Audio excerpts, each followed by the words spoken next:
Bismillah, alhamdulillah, salatu wassalamu ala rasulillah wa ala alihi wa sahbihi wa sallama taslima.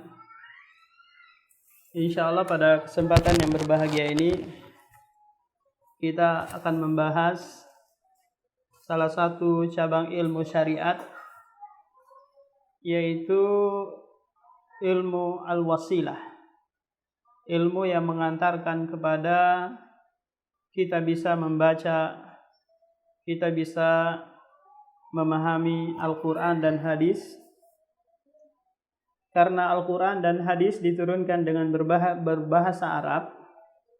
Inna anzalnahu Qur'anan Arabiyya la'allakum taqilun. Sungguhnya kamilah yang menurunkan Al-Quran dengan berbahasa Arab agar kalian memahaminya. Rasulullah yang dia mubayyinun, yang menjelaskan Al-Quran pun berbahasa Arab. Kemudian sahabat tabi'in generasi berikutnya itu menjelaskan hadis Rasulullah dengan berbahasa Arab. Sehingga kata Ibnu Taimiyah dalam Iqtida as-Siratal Mustaqim, merupakan fardu kifayah seseorang itu mempelajari ilmu bahasa Arab, karena dengannya dia dapat memahami Al-Quran. Dia tidak lagi bergantung pada terjemahan, pada penjelasan, dan pada penafsiran seseorang. Dengannya juga dia apa? Dia bisa menjaga lisannya dari kesalahan tak kala berbahasa Arab. Ilmu bahasa Arab sendiri banyak macam cabangnya. Ada sekitar 13 cabang ilmu. Ada di sana nahwu, sharaf, kemudian balago. Balago lagi terdiri dari ma'ani, badi, dan bayan. Ilmu arud, kemudian qiraah, dan yang lainnya. Pada kesempatan ini kita akan membahas bagian dari ilmu bahasa Arab, yaitu ilmu nahwu dan sharaf. Kalau ilmu nahwu adalah ilmu yang mengantarkan kita bisa membaca harokat akhir kalimat. Kapan kita membaca alhamdu, alhamda, alhamdi.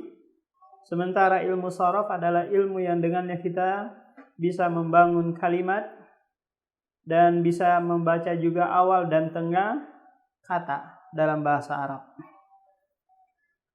Kitab yang kita akan pergunakan dalam membahas ilmu nahwu dan sharaf adalah kitab dasar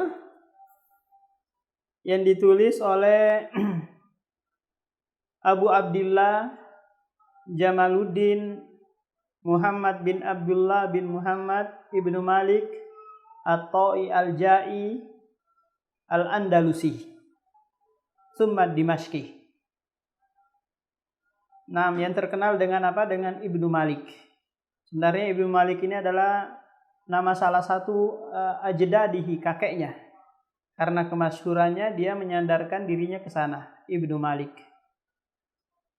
Seorang ulama Andalus yang lahir pada tahun 600 Hijriah dan diwafatkan pada tahun 672 Hijriah. Dia merupakan seorang ulama yang menggeluti ilmu bahasa Arab, ilmu nahwu, ilmu sharaf, ilmu qiraah, dan ilmu-ilmu yang lainnya yang berkaitan dengan ilmu bahasa Arab. Dan Imam Nawawi rahimahullah, pengarang Riyadhus Shalihin, Syarah Sahih Muslim dan yang lainnya, berguru langsung kepada Ibnu Malik. Dari sisi apa? Dari sisi ilmu nahwu. Sehingga Imam Nawawi ini mendapatkan pujian dari Ibnu Malik. Dalam bait syairnya ketika membahas tentang mubtada dan khabar, wa rajulun minal kirami indana. Dan pemuda yang dimuliakan di sisi kami, maksudnya adalah Ibnu Malik, adalah Imam Nawawi. Ibnu Malik sendiri memiliki karangan yang begitu banyak dalam ilmu nahwu ini. Beliau mengarang kitab namanya Al-Asadiyah, yang kitab tersebut diperuntukkan untuk anaknya Al-Asad. Agar apa? Agar anaknya ini paham terhadap ilmu nahwu. Akan tetapi ilmu itu tidak diwarisi. Ilmu itu membutuhkan kesungguhan dalam belajar. Ibnu Malik berusaha anaknya ini paham pelajaran ilmu nahwu.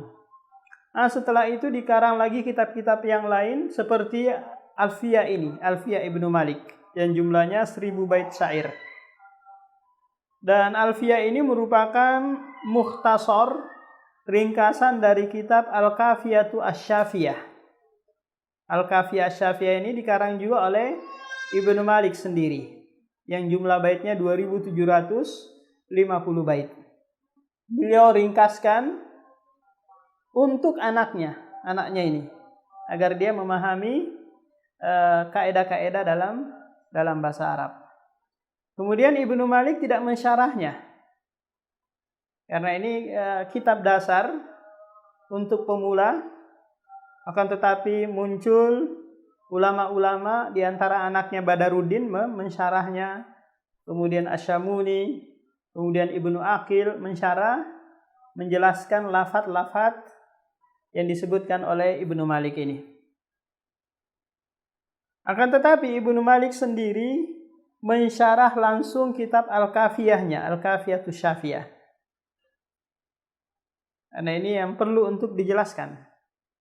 Benarlah kata Ali bin Abi Thalib, al-ilmu nuqtah kasarahul juhala. Ilmu itu sebenarnya setitik. Jadi diperbanyak oleh orang bodoh, membutuhkan penjelasan-penjelasan, padahal cukup dibaca saja Alfiyah Ibnu Malik, insya Allah paham.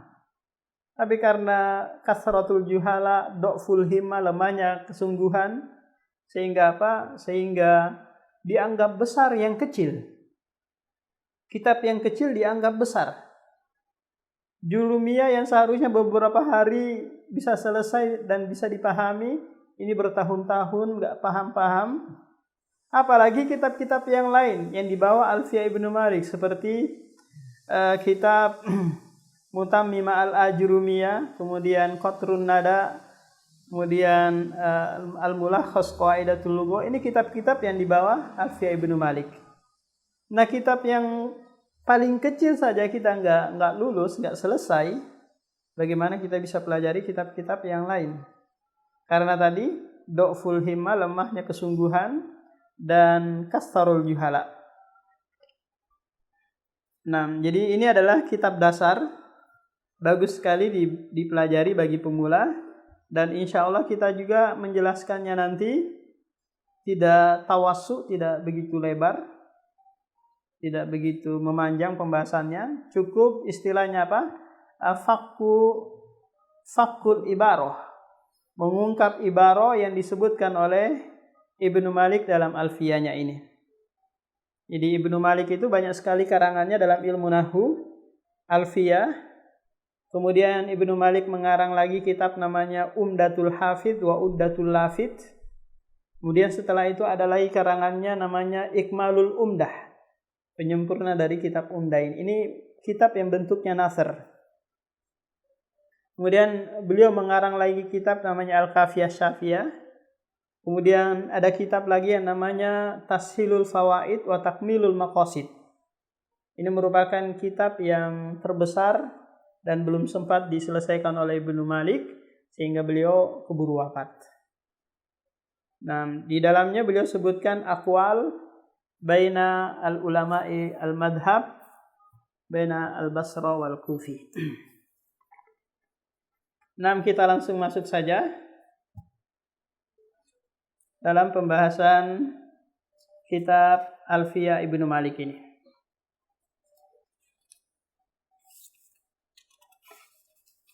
Ini kitab kuning, karena kita dianjurkan oleh menteri untuk mempelajari kitab kuning. Ini kitab kuning tanpa ada titik dan komanya.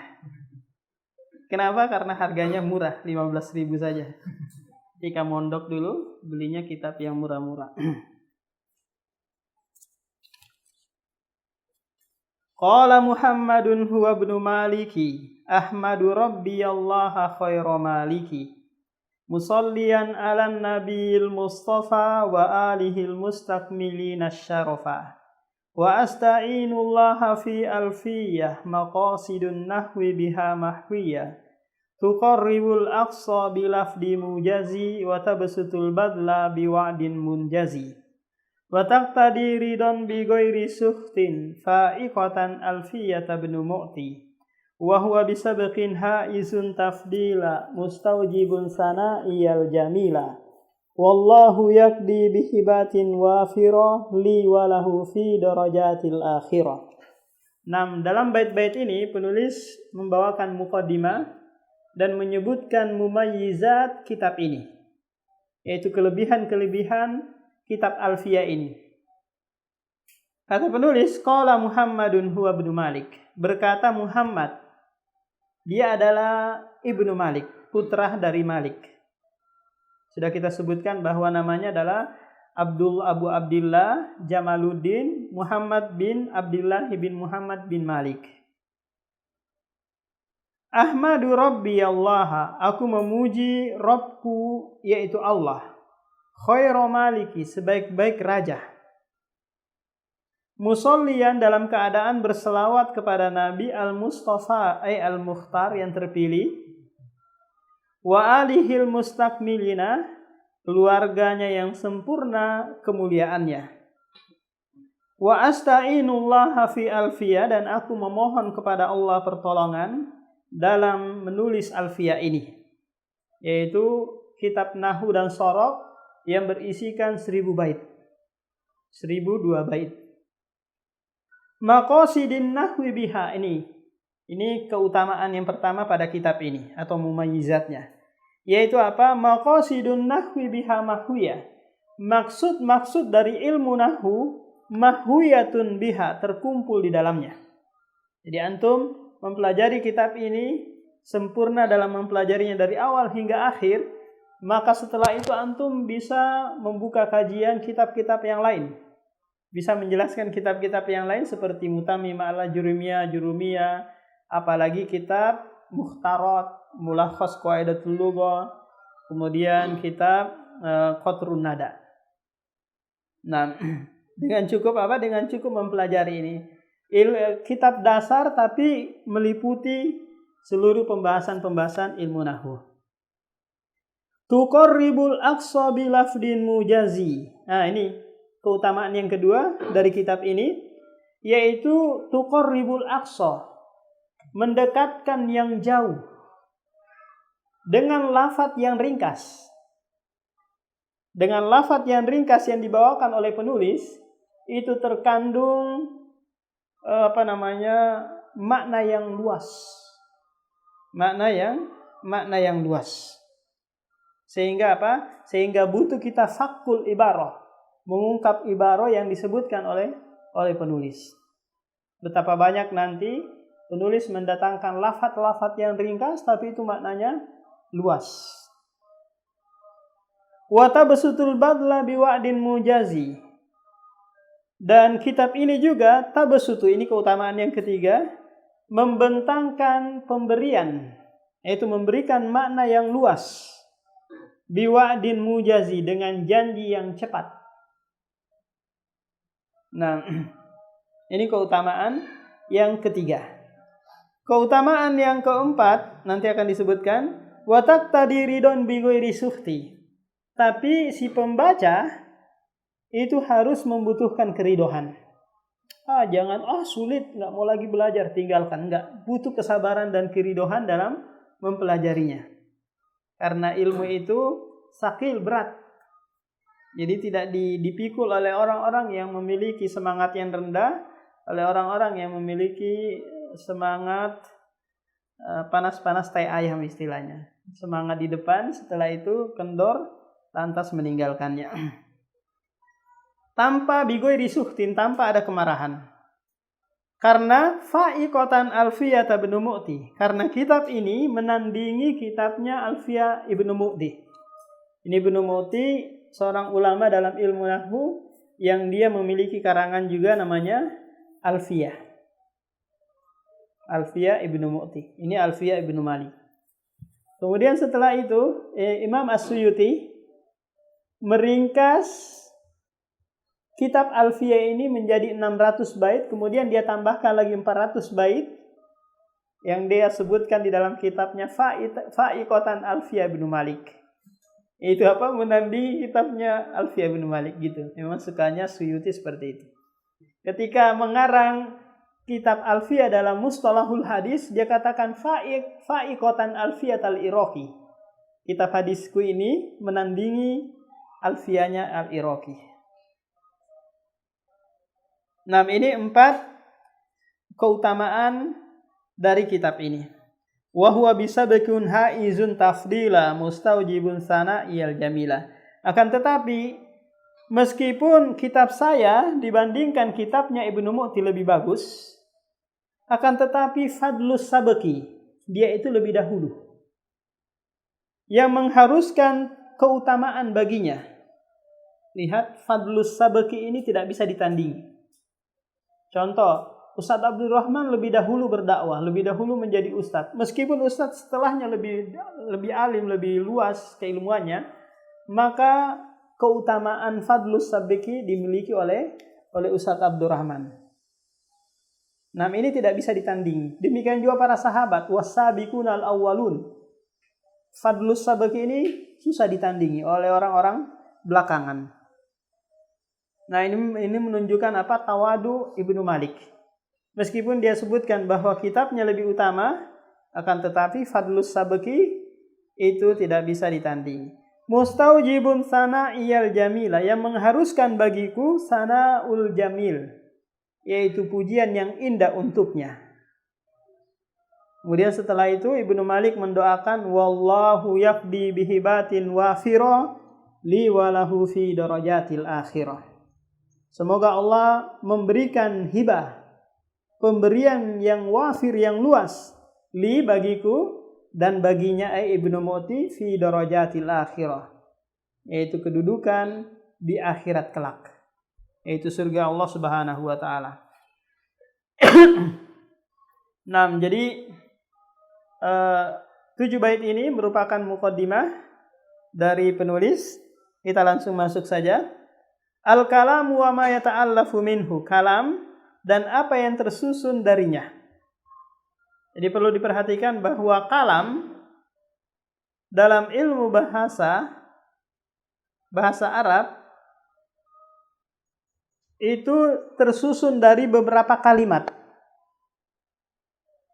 Kalau kalam dalam bahasa Indonesia adalah kalimat. Ya, kalimat dalam bahasa Indonesia itu kata dalam bahasa Arab. Nah, ini dibedakan ini. Kalau kalam terdiri dari beberapa kalimat, ya kan?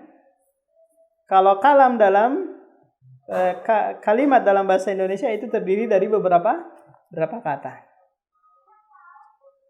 Kalamuna lafdun mufidun kastaqim wasmun wa fi'lun thumma harfunil kalim. Wahiduhu kalimatun wal qalu am wa kilmatun biha kalamun qad yu'am. Kalamuna, kalam menurut kami yaitu ilmu nahwu, lafdun mufidun, lafaz yang berfaedah. Kalau dalam kitab Jurumiyah itu disebutkan 4 syarat baru bisa dikatakan kalam. Dia harus tersusun dari 2 kata, berfaedah, kemudian diucapkan dengan bahasa Arab. Nah, kalau di sini hanya 2, lafdun mufidun. Dilafadzkan bukan dengan isyarat atau dengan tulisan, tapi memberikan faedah. Apa maksudnya faedah? Adalah yahsunus sukutu as-sami. Orang yang mendengar ucapan kita tidak perlu lagi butuh tambahan kata. Kastaqim, seperti istaqim. Istaqim di sini terdiri dari 2 kata, fi'il amr dan fa'il. Mana fa'ilnya? Yaitu dhamir mustatir takdiruhu anta. Penulis mendatangkan contoh istaqim, ini isyarah agar kita istiqomah dalam belajar kitab ini. Tidak ketemu masalah yang sulit, sudah tinggalkan aja, enggak. Tetap istiqomah. Wasmun wa fi'lun summa harfunil kalim. Saya jelaskan dulu dengan papan tulis ini.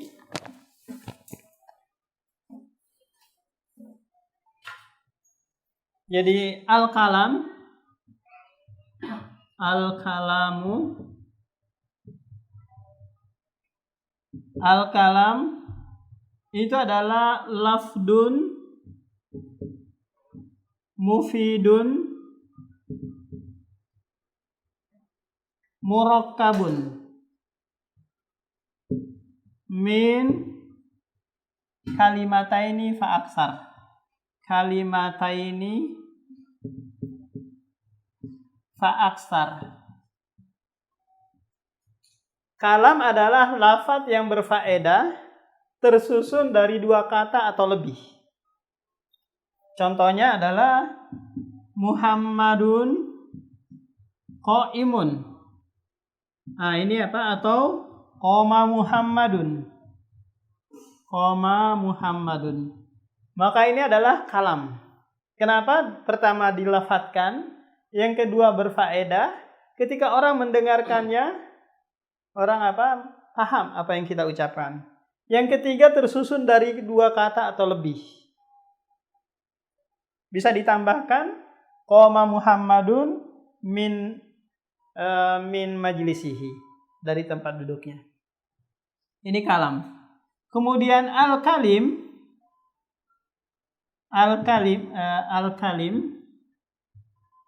al-kalimu ini adalah jam'u kalimat.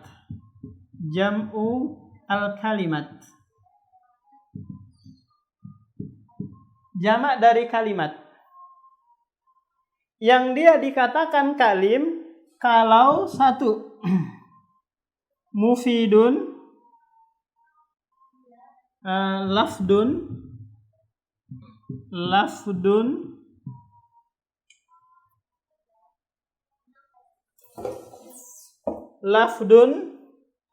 mufidun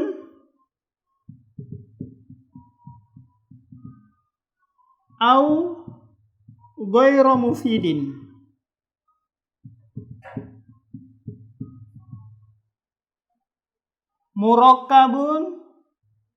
Murakkabun min salasati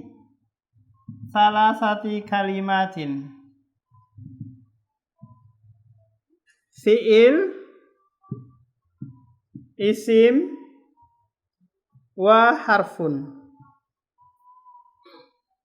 Misal kita berikan contoh, misal qoma Muhammadun minal majlisi.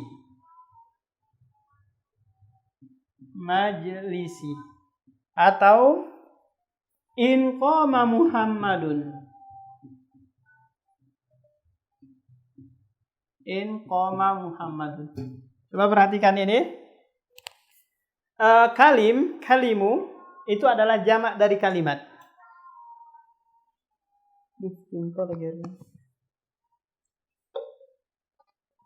Dikatakan kalim kalau dia memenuhi syarat. Syarat yang pertama, dia lafdun, diucapkan. Kemudian berfaedah atau tidak berfaedah. Kalau kalam kan dia harus berfaedah ya. Kalau ini bisa berfaedah atau tidak berfaedah. Yang menjadi intinya di sini, murakkabun min salasati kalimatin, tersusun dari 3 kata. Fi'il, isim, huruf. Ini harus ada. Baru dikatakan dia adalah kalim. Kalau hanya fi'il dan huruf nggak bisa. Atau isim dan fi'il saja nggak bisa. Harus ketiga-tiganya ada ini. Fi'il, isim, dan huruf. Contoh, qoma Muhammadun minal majlisi. Ini berfaedah? Berfaedah. Muhammad berdiri dari tempat duduknya. Ini berfaedah. Dan ini disebut kalim sekaligus kalam. Kenapa? Karena dia berfaedah. Kalau ini in qoma Muhammadun, jika Muhammad berdiri, ini ghairu mufid, tidak berfaedah. Kenapa? Karena orang yang mendengar ini membutuhkan tambahan. Kenapa? Si Muhammad kalau berdiri. Ini disebut kalim, tapi tidak disebut kalam. Kenapa? Karena dia tidak berfaedah. Jadi ada yang khusus, ada yang umum dari satu sisi. Nah, ini oleh karena itu kata penulis di sini, wasmun wa fi'lun tsumma harfunil kalim. Jadi kalim adalah isim, fi'il, dan huruf. Harus terdiri 3 hal ini. Isim, fi'il, dan huruf ada, baru dikatakan apa? Kalim. Wahiduhu kalimatun. Mufradnya dari kalim ini adalah kalimat. Jadi kalimat, al-kalimatu, atau istilahnya kata dalam bahasa Indonesia adalah ismun atau fi'lun atau harfun. Ini.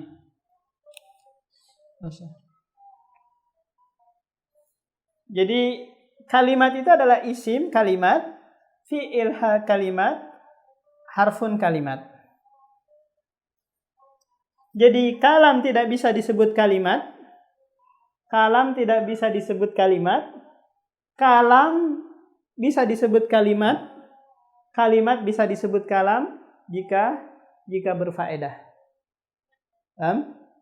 Kalau kalimat tidak bisa disebut kalim, tidak bisa disebut juga kalam.